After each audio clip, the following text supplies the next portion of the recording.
see you all. I'm Carrie Schmidt. I'm on CMC's Board of Trustees. I'm also a partner at Plentiful. It's great to get started. It's great to have our panel here, and we're so happy that you're all here too. So thank you for making the time to be here. So today, we are pleased to present the annual State of Nonprofits, and our focus is on the state of the board.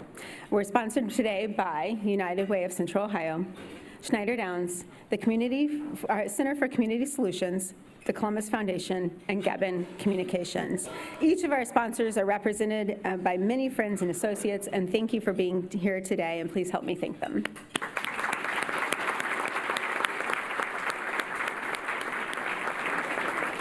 All right, now please help me welcome Danielle Tong, Community Research and Grants Officer at the Columbus Foundation, to the stage, and she'll introduce our forum. Danielle.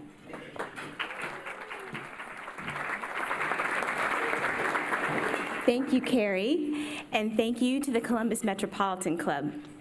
For many years, the Columbus Foundation has been proud to support the Metropolitan Club as they convene these weekly town hall meetings on important topics in our community. Similar to the Foundation's Big Table Talks, our Central Ohio community is strengthened when we come together to talk about what makes us, us as a region.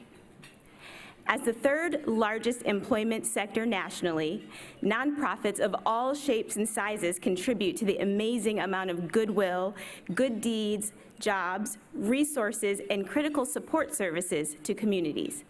Behind most of these nonprofits sit a board of directors who help guide the mission and management of the organization. The quality, performance, and vision of the board oftentimes determines its success or failure, and I know we're here to talk about success today.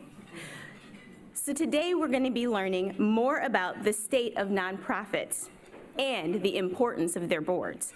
Please join me in welcoming our speakers today. In from Washington, D.C., we have Senior Director of Education and Outreach at BoardSource, Andy Davis.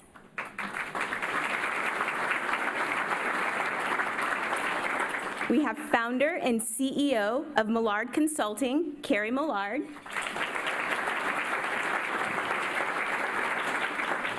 We have president and CEO of Philanthropy Ohio, Deborah Aber-Thomas.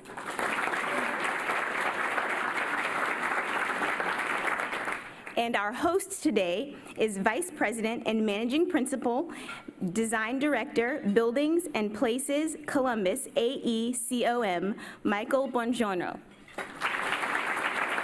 Michael, the stage is yours. Thank you. Good afternoon, everyone. It's great to be here today. I'm standing here looking at that screen, and I see a lot of data scrolling. And before I kind of get into some more formal questions, I'm kind of curious about, these are results that are real time.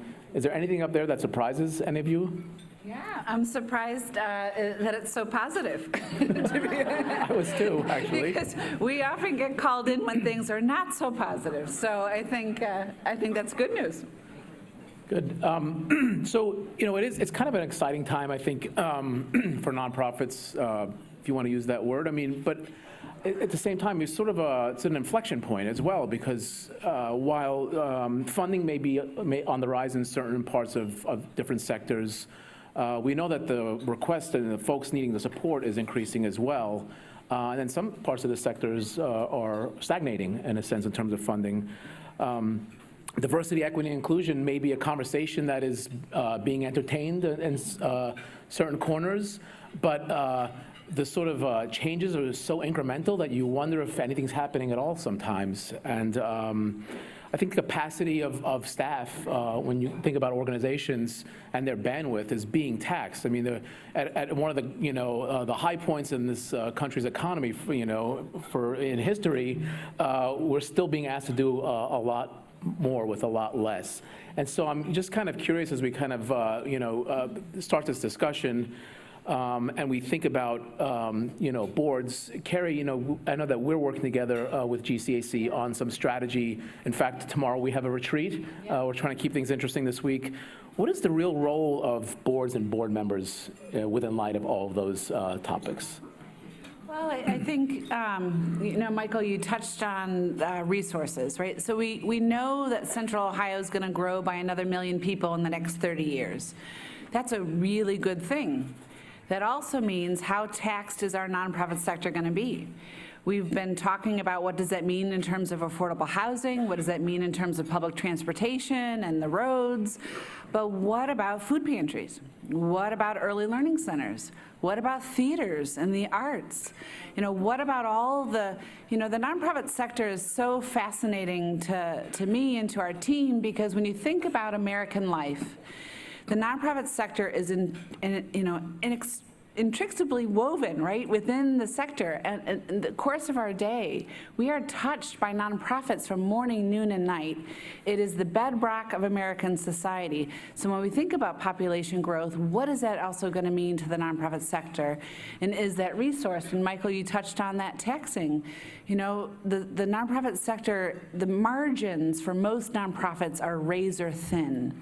So what are we doing to undergird that and support that sector? And the board plays a tremendous role in that, not only in terms of ensuring enough financial resources so that nonprofits can fulfill their mission, but the role of the board in how it supports a CEO and how it works with the staff, because the job is hard.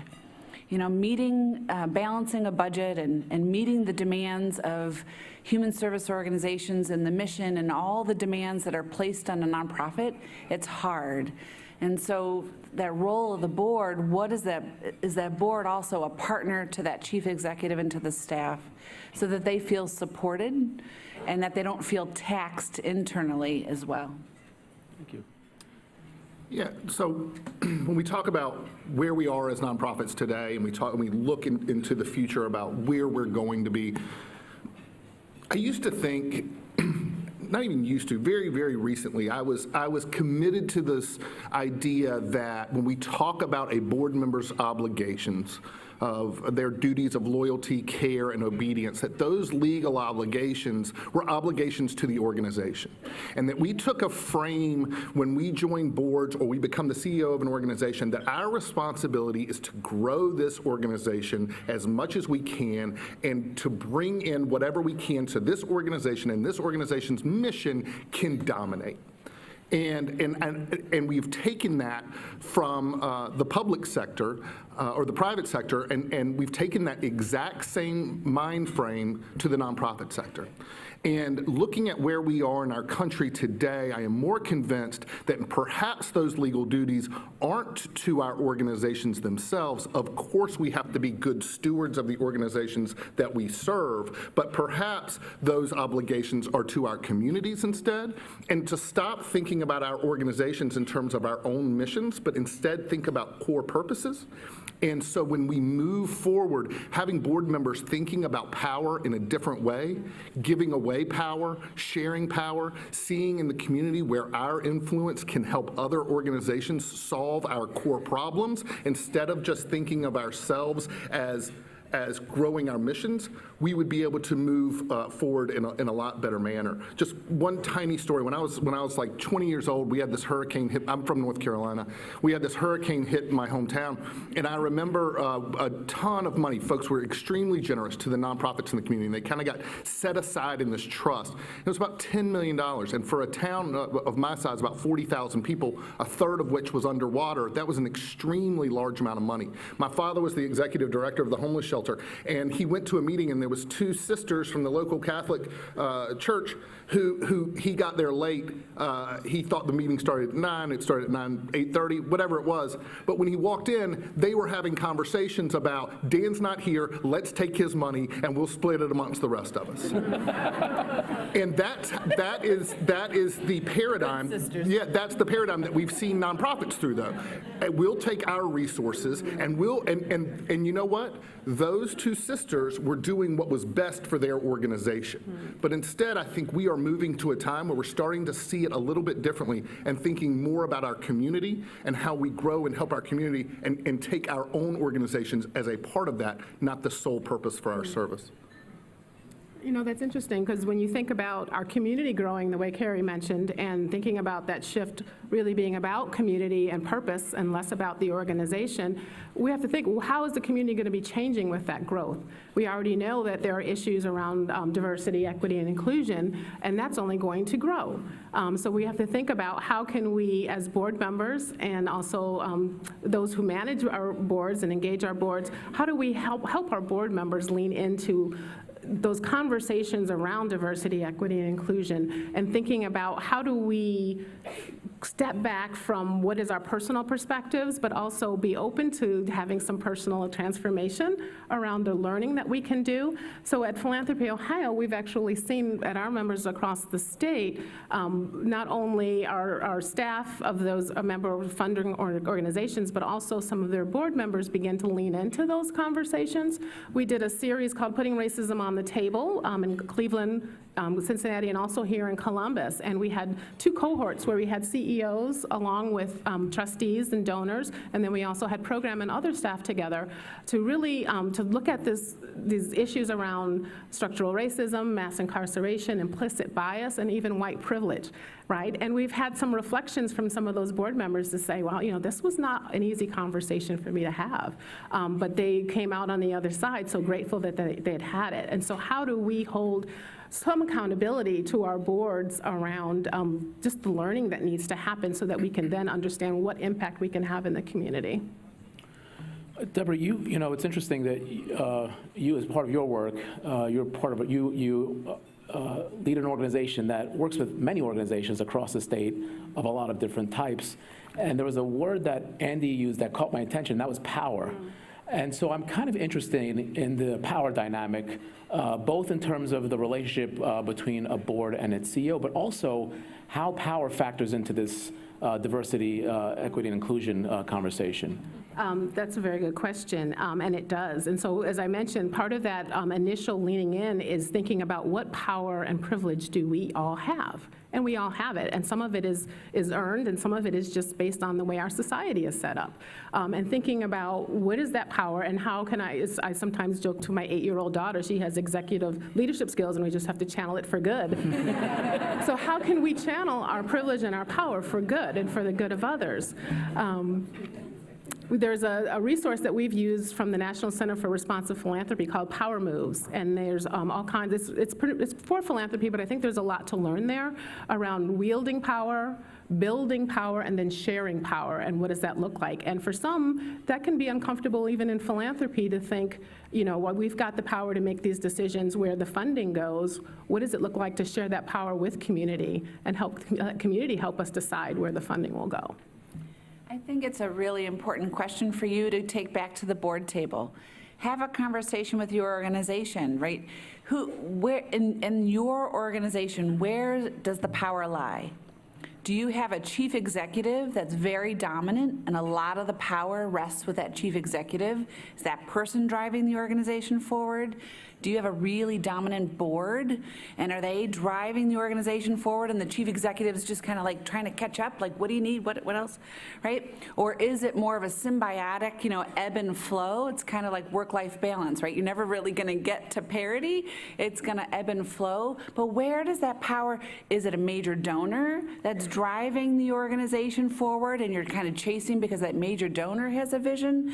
So where does that power lie in your organization? And have a really honest conversation about that. Board Source uses the phrase constructive partnership. There should be a constructive partnership between the chief executive and the board, and that means parity. And so where are you in that paradigm at your organization? Just to tie both of these conversations, the constructive partnership piece with diversity, inclusion, and equity, and having that conversation. We have seen organizations over the last 5, 6, 7 years, and philanthropy has really gotten on board with conversations, particularly around race equity. But what we have seen is staff at nonprofit organizations are really pushing their leadership to move forward in this area. They want to change the way the board looks. They want to change the conversations that are happening in the boardroom, and they want to have a different oversight mechanism than the one we have traditionally had in this country for the last 200 years. So what is happening, though, is that CEOs are being put in a really tight spot. So they are with their staffs, they are trying to make these changes happen, and they are getting pushed back from their board. Their board is doing things the way they've always done them. We had a conversation the other night about history and habits in organizations, and I think history and habits at your nonprofit are the biggest driver of how you operate today. And we are so reluctant to change. We are so risk averse. And then our CEOs are trying to make change happen because their staff is pushing them that way and their board is pushing back the other way. So one of the things that we're thinking about and working on for the next year or 5 years or 10 years is how to get CEOs to be better equipped to have those conversations with their boards. We also know that boards are old and boards are white. As a matter of fact, our last Leading with Intent survey showed that boards are whiter today than they were 25 years ago even. As our demographics have shifted dramatically in this country, boards have stayed white and they've gotten older. That's untenable. And so how do we start to think about what board composition looks like? How do we think about the communities we serve? And how do we think again about those core purposes? Well, I just want to add to that. I think it takes a lot of intentionality. I'm really proud of Philanthropy Ohio's board. Last year, just approved a diversity impact statement, a diversity statement about our board composition, and then just brought on a very diverse slate of board members. But 2 years ago, that wasn't necessarily the case. We were about to bring on some board members and thought, oh, wait a minute, we're not walking the walk. We're talking the talk and educating our members about this. And so I'm very proud of the work that they've done to step back and to say, not only are we going to have a policy on paper, but we're going to put it into practice. And we're going to do the extra that it takes. And I often hear people saying, well, we have every intention. We'd love to have a diverse board, but we don't know where to get a board member, a good board member. And so-and-so is on this board, so they can't do it because that's the person that everyone wants to be on their board. And that person rotates around. And people think there are no other potential board members. And I think about the African American Leadership Academy that I happened to go through a couple of years ago. Plenty of resources there. I know United Way has resources in board training. So you just have to make the intention and set the goal, and then go out there and you'll find them and talk to people. In terms of intentionality, we have to lift up United Way and their new policy for their grantees in terms of board diversity. And that's walking the walk, and that's saying, okay, so what is your plan to diversify your board, and what does board diversity look like at your organization? And I think having a funder, a major institution like the United Way and Lisa's leadership have that conversation, it's gonna move the needle, and it's gonna force some conversations and some more intentionality. So drilling down at sort of a more specific scale, though, kind of coming back to this relationship between a CEO and the board, what does a more fluid model look like in that group? I mean, I think the idea that it's less about like the cult of personality, more like the personality of the culture. So can culture replace that sort of, could that become the shared power model as you think about how a board can be governed and it can work with its CEO? Well, we've hit on the term intentionality a few times in the last couple of minutes, and it's all about intentionality. We have this, we hold a CEO retreat every year. It's a pretty small, intimate retreat. It's about 40 CEOs from around the country. And we do kind of a question and answer session with them right when we first get to know each other as kind of almost an icebreaker. And we start with pretty simple questions, and we get more serious. We stand in in a circle. We ask everybody to kind of step in. When we say, we give the question as to CEOs, how many of you are scared to go to your next board meeting because you think you might get fired? I would say a third at least step forward. How many of you as CEOs see every single board meeting as a performance evaluation for you? And about 80% of our CEOs step in. And so when we talk about the relationship between CEOs and boards, and believe me, I work for an organization called Board Source. We wrote a book, I think I told this story yesterday, we wrote a book called The 10 Basic Responsibilities of Nonprofit Boards, and in our first edition, we said that the job of the board, one of the responsibilities was to hire and fire the CEO. And so like 5 years later, we come back and they're firing CEOs, and they say, well, that's what you said to do in your book. That was, so we changed the language to hire and support the CEO. But what has to happen is A partnership, a true partnership. Every 8 years, so the average term of a CEO is about 8 years. The average term of a board chair is about 1.7 years. So we are rotating board chairs about 4 times for every 8 years, or the tenure of a CEO. And that is really difficult for a CEO to create new relationships, hold those conversations about how do we want to communicate, how do we want to partner together. But those conversations have to happen with every single board member that comes in, and creating intentional processes and policies around that can be extremely helpful.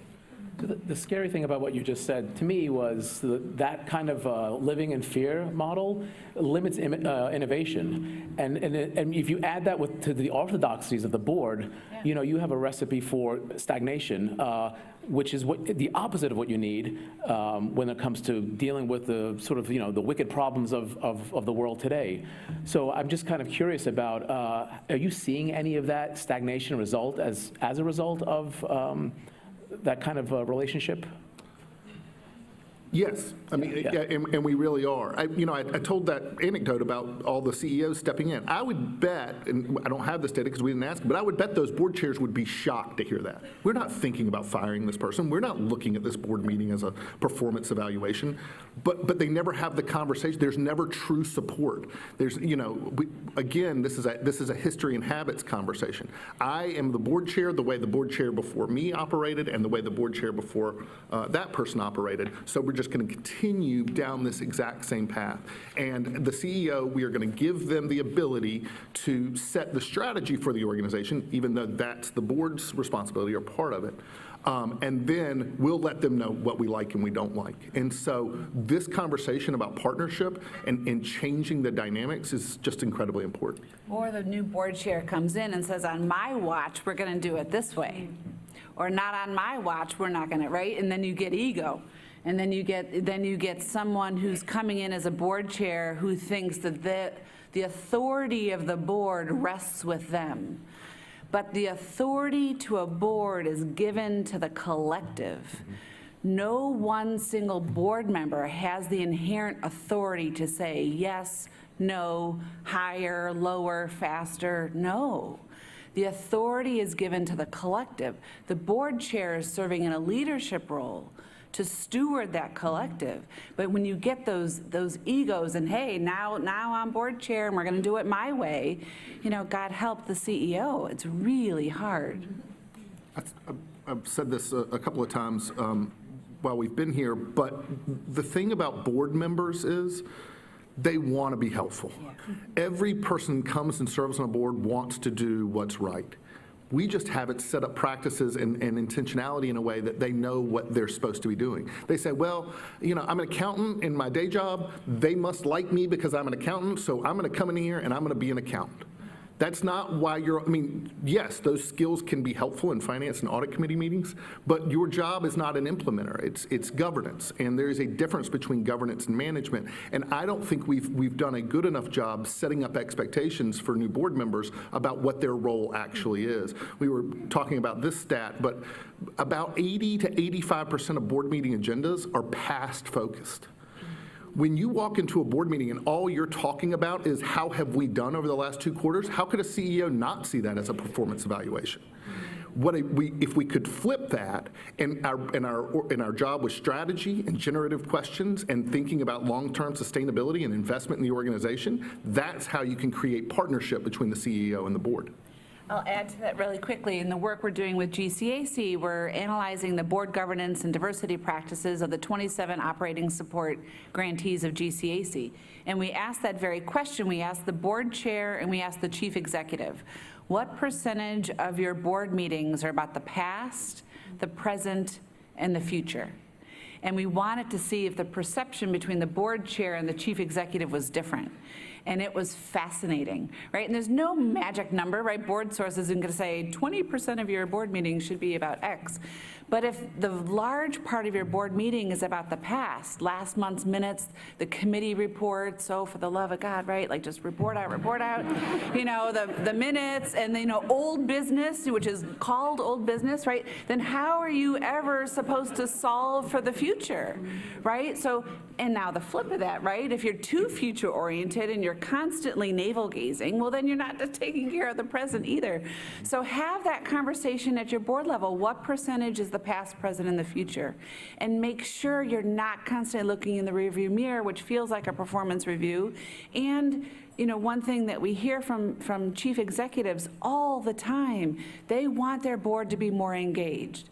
And Andy's right, board members want to be helpful and they want to be engaged. They don't know how. So simply how you structure that board meeting can lead to board engagement, especially if you're saying, let's solve for X. Next month's board meeting, we're going to spend 45 minutes talking about this big thing that we want to wrestle with. And we need the accountant and we need the lawyer and we need the community volunteer to all come and bring their smarts. And we're going to wrestle about this one thing. Sign me up. But like come and sit for 40 minutes on committee report outs, like, oh my God. Right. Let's talk about money. Yeah. How about that? Tom Katzenmeier and I chair his board, and we have a very wonderful, ego-free relationship, right, Tom? Like, it's true. No, I'm not making that up. But we were, or maybe I am. You never know with me. One of the things that Tom and I were talking about was like, you know, economy's been on this kind of like rise, and you know, but it can't. I mean, the stock market can't keep doing this forever. We're kind of past. I mean, I hate to be negative, but we're kind of past due a recession in some ways. Job numbers in Ohio, you know, they're not that great, and we have $1 trillion deficit as a country. So, are there thoughts about what we should be doing today to prepare for any downturn, building reserves? Other things like that. Has this come up in conversation with all of the folks that you work with and your constituents? I don't know if I have answers to exactly what we should be doing, but I'll say, you know, if you think about, I think about our organization where we rely on membership dues as well as grants and operating support. And we've seen some trends over the last 10, 15 years in terms of how that's changing. And if sort of getting to that, if we're not looking at the future, if we're not spending some time really grappling with, you know, what is our sustainability model, what is our business model, and how adaptive can we be to any changes, if we're not preparing for that and not having those conversations now, then I think we're in for a rude awakening. And so just as an example, one of the newer committees on my board is called a Future Growth Strategy Committee, because I couldn't get anyone to volunteer for a fundraising committee. But we're going to be looking at some of those things, and we're going to be looking at some models from best practices in our field. And so I would just suggest, you know, for anyone's organization, is just to begin having those conversations now. Yeah, I completely agree, and I think that's an awesome idea. I steal your language, you don't mind. There is this inherent tension between where we are financially as a country, the susceptibility for a recession or a downturn. Also, with tax laws changing, we know we are seeing huge shifts in personal giving and changes in foundation and corporate giving. But what we haven't done is communicated correctly about what fundraising actually means for an organization. And when we get into conversations about overhead and cost of raising a dollar, we are getting into a really dangerous territory where we are creating vulnerabilities for organizations. And so what we encourage folks, listen, I think cost of fundraising and overhead are important conversations. But they are not measures of impact or efficiency for organizations.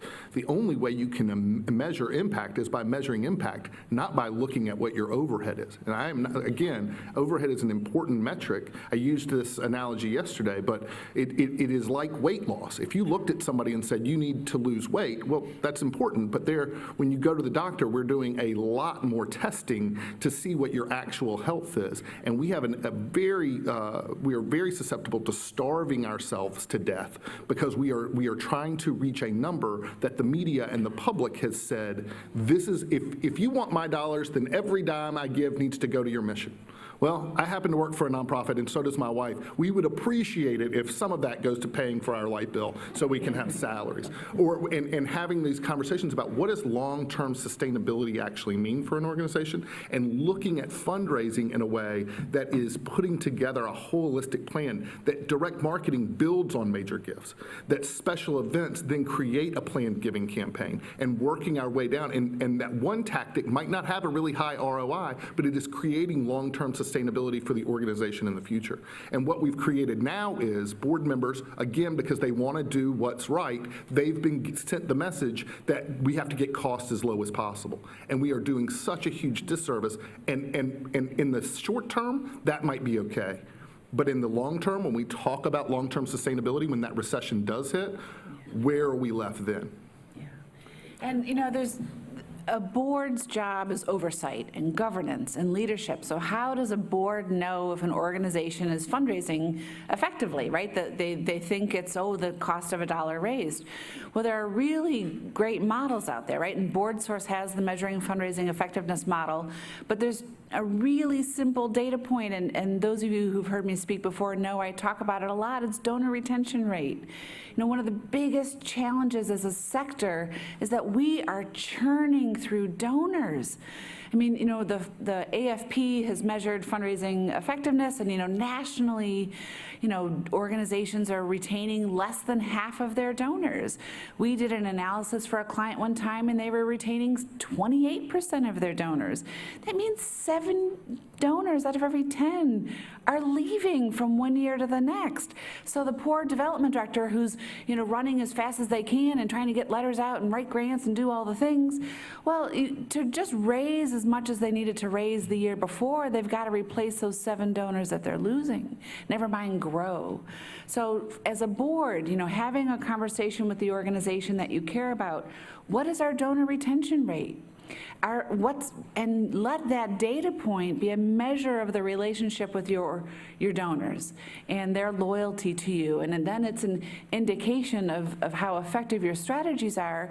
And I'll tell you, if your organization's chasing dollars, if you're treating donors like an ATM, if all of your fundraising is very transactional, you're going to have a low donor retention rate. And that is exhausting to try to get ahead. So just like anything, it's about the relationship, not the transaction. Great. Right. Well, I'm going to pause here for a second. We're going to ask for some questions from the audience, but I've got actually some email questions. So if nobody stands up to ask questions in the audience, I've got like 10 questions I can ask you off of this email list. So I wasn't checking Facebook up here when I was looking at my phone. This question is, what significant changes, this is one that I thought was kind of interesting, what significant changes are you seeing in nonprofit collaboration? So I guess I'll take this one. We are seeing huge shifts, and I think that this is just the beginning around collaboration.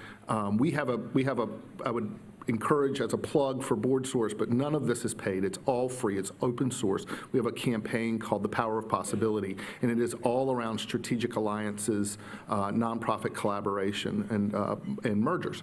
And we are seeing a lot of energy around organizations wanting to partner. That's the good news, that organizations are having these conversations. The bad news is that boards particularly are saying they're open to these conversations until they get in the room, and then are scared to death to give away any of that power. CEOs are scared of what it means for their legacy if they're not the CEO of the new organization or the new entity. And we have to do a better job of communicating what we're here, what our purpose is. When we sit in board meetings, so I'm sitting here right now, I guess this is my name, I'm Andy Davis, and on the back of it, it says, please remember to speak to the audience. When I have a board meeting, I put on the back of this the mission of our organization and our core purpose. And so when I have folks in our board meetings, I want them constantly looking at what our mission and our core purpose is, not what their thoughts are about how this is going to affect them personally. And so we are seeing more appetite around collaboration. We are seeing more organizations talk to each other. We are seeing more organizations actually program together, but we are seeing less movement when that push comes to shove, time happens. But being in the room builds trust, and nothing happens when trust is not there. And so we're just continually pushing and urging folks to just get in the room with each other, get to know each other. That's not just true for mergers, but that's true with boards. Get in the room with each other before you start having board conversations, so you know another board member's children's name, you know what they're doing on the weekends, you know how they spend their time, and you're a lot more likely to have those serious, deep conversations, and you're a lot less likely to be uncivil. I'd like to also address that. I think one of the things I'm really encouraged by that I've seen actually in other parts of the state is collaboration around, to circle back to racial equity, and seeing that while individually organizations can be addressing, whether it's internally on their board and their staff level, but also through their grant making and in the work they're doing in community, coming together. I think about Cincinnati has All in Cincinnati, where they're collectively looking at what is the culture around the issues that we're having around racial issues in our community, and how can we come together, because no one's going to be able to solve this. Those are huge problems, right? We've got 400 years of building up to where we are today with racial equity issues. No one organization is going to solve the problem, and unless organizations come together and collaborate on it, we're not even going to move an inch. And so I'm really excited that there are more and more organizations leaning into that together and figuring out what's the common learning that we can do together, so we're all talking about the same thing, because language is important. Because I say diversity, that means one thing to me and something else to someone else. When I say equity, what does that mean to you? It means something specific to me. So for us to come together, have the common language, and then together start to figure out what are the changes we can make together in our community. It's really, I'm excited about that. Great. So we'll open it up to audience questions now. I would ask, it's our tradition to invite everyone to ask questions, and it's important that you do ask a question, so a question ends in a question mark, not a period or a comma or an Oxford comma. So please try not to editorialize. Our panelists here will be happy to answer your questions. Great. Thank you. Good afternoon. Thank you for this panel. My name is Mike Cochran. I work at Franklin County Board of Commissioners. And I want to piggyback on that conversation about diversity for a moment. It's so important, the conversations on racial equity that are happening. Andy noted a few minutes ago that with boards, they're not only becoming whiter, they're also becoming older. And matters of diversity are important because of the representation that they bring. So I want to just see if you all want to speak to a minute for engaging and recruiting younger board members and what that looks like in the nonprofit space. I think that's very important. I think, and I'm trying to remember, there was a moment when I was looking at a board nomination form, and the youngest category of age was 35 plus. It didn't even think that there were people younger than 35 that could be nominated for serving on a board. So I think when we're talking about diversity, yes, we need to look at not just racial diversity, but age, experience, right, voice. That's important on there. So I think it's really important to be looking at all aspects of diversity. There was actually an interesting thing to think about there. It's like, what is the real value of a board member? Is it a dollar sign, or is it some other set of gifts that they bring? I wonder if any of you can expand upon that, because that's a tricky problem. Is it, do you want a check writer, or do you want someone that's going to give in other ways, that has ideas and other talents? So at this same retreat, we developed this case study that we weren't sure how it was going to work, but we thought it might have value. But we created a fictional organization, a community development corporation that represented a neighborhood that was fastly gentrifying, and they were starting to have more money, but more scrutiny around their practices. And we gave one half of the room a board profile that had community leaders, construction or development individuals, those folks who work from banks in the community, those people who you traditionally would say, these are the people that I want to have on my board. And then we created a different profile with folks who were teachers, small business owners. They ran daycares in the community. They actually had that community voice. And we asked them, then we gave them questions that the newspaper had been asking, conversation prompts for board conversation, and we just asked them, for both of them, to think about their profiles and then come back with answers to these questions that they've been posed. And to watch the difference in the room for how one group answered the questions versus the other, by saying every person on this board is the person that you said you wanted. You wanted the person with access, you wanted the person with resources, you wanted the person who was a influencer in your community. That's great. I am not saying you don't want those people on your board, but I am saying when you sacrifice that for people who have community voice and community representation and understand what the community needs, you are making a huge sacrifice. And so what we're trying to do is get people, encourage people to think about what are the conversations you're having in your boardroom. And we've been talking about this for a long time with board members around diversity, inclusion, and equity to say, because they always tell us they want to change. Every single survey we do says this is a priority for us. This is the place we are doing the poorest and we want to change. But then when we ask them what they're doing, on our last survey, 1 in 5 of every organization that said that they were doing poorly also said they were doing nothing to change. Nothing. And so those are problem areas. So going back to your specific question around younger board members, I'll say things like, how many people are millennials on your board? And you think that people think that millennials are 12-year-olds.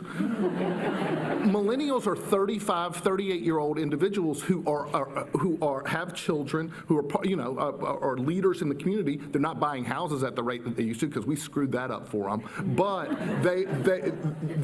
it is so weird to watch people say, we have a profile, we've built a profile of who we want on our board, and if you don't fit that profile, you're not in our you're not in our area. And we kind of had a conversation the other night about these amoebas of board members, and we all collectively, we are all probably part of the big amoeba that just kind of move from board to board, and we just kind of change shifts and shapes, and we go from board to board, but then we say, we know somebody else in this room that would be a good board member, or somebody over there that would be a good board member, but we're not thinking outside of this room, and it can create some real blind spots for us.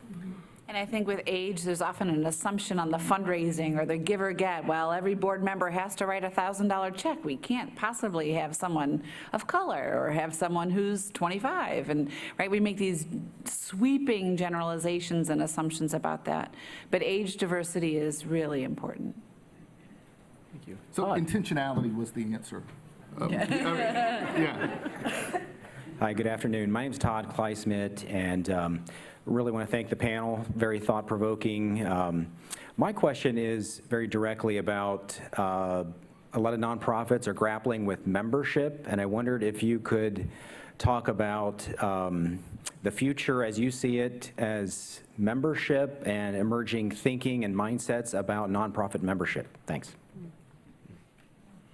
Well, I guess as a membership association that Philanthropy Ohio is, we also grapple with that. And we've seen a shift to a more transactional relationship that members are expecting, well, if I join you and I pay this, I should get X, where it used to be more of you're joining part of a community. So we're talking about, and my new Future Growth Strategy Committee will also talk about how do we get back to or get to a new culture around community, and that we are all in this together, that we are a field, and that some are able to do more than others, but it lifts the field. And lifts our field. I keep wanting to shift from saying lift the field to lift our field because we're all in it together.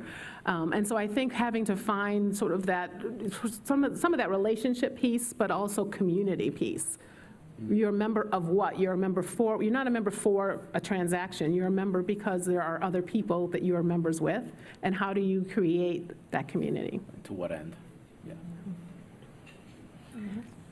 Well, I got to put my spectacles on here. We have time for another question, so I was going to read another one that was interesting from the questions that were emailed. what 3 key insights and advice would you give to a nonprofit startup that expects to thrive over the next 5 years? And I can actually, my bias was here because I'm thinking of established, organizations, but, startup nonprofits are a thing. And so I'm just kind of curious about what your thoughts are on that. Don't start a nonprofit. All right. I mean, like, I gotta love you, but I mean, really, there's enough of them. There's 8,000 nonprofits in Franklin County alone. I mean, for the love. I mean, so. I don't know if I like that answer. I know.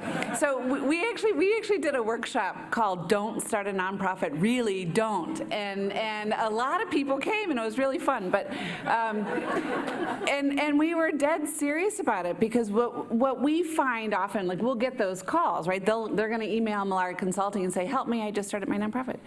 I think most people who say, "I want to start this thing," what they really want to do is launch a program, which is very different than starting a business.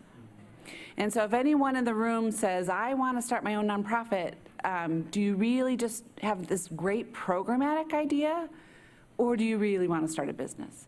And if it's more often than not, it's, "I have this great program idea," then find an already established nonprofit and test your idea. Ask them to help you launch your program, run your program. Are you going to get traction? Are people going to come? Are you going to raise money with it? See if it has legs. Use a fiscal agent or a fiscal sponsor for a couple years. Don't write the thing to the IRS and pay an attorney. So, if you've already written the thing to the IRS and paid the attorney, then number 2 is just relationships, relationships, relationships. Building your board is the most important thing you're going to do. Do not put your friends and family on the board. Do not put your friends and family on the board. Do not put your friends and family on the board. And then test your ideas. And again, see if they have legs. Yeah, I agree. Everything that Carrie said, my answer was going to be, don't do that. But somebody asked that question because this is something they're interested in or passionate about, or they're already started down that road. So my real answer would be, if you're seriously going to do this, do your research. What is the actual need? Who else is addressing that need? Where is your place to find where you can actually create impact? So research, resources. If you want to strive and thrive and strive over the next 5 years, create realistic expectations for yourself about where this organization can go and what it's meant, what its purpose is, and then relationships is my last piece as well. I guess the one thing that I would say, and this is, consider a social enterprise.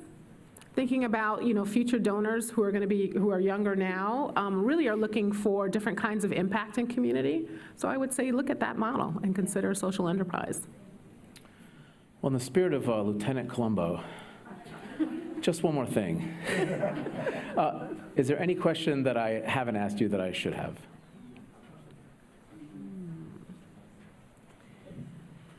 It's a tough question. That's a tough question. So here's a question that I hear a lot, and particularly when I do talk about racial equity and diversity, equity, inclusion, it's like, well, why racial equity? There's so many other isms in the world. And so I've grappled with that a lot through Philanthropy Ohio. I've grappled with that a lot. I'm on the board of the Women's Fund of Central Ohio, and so we're focused on gender. We do that great, and so we have just created a new committee on diversity, equity, inclusion to look at the intersection of race with gender, and thinking about well, why race? And so if you allow me, and I did have this with me because I was thinking about it.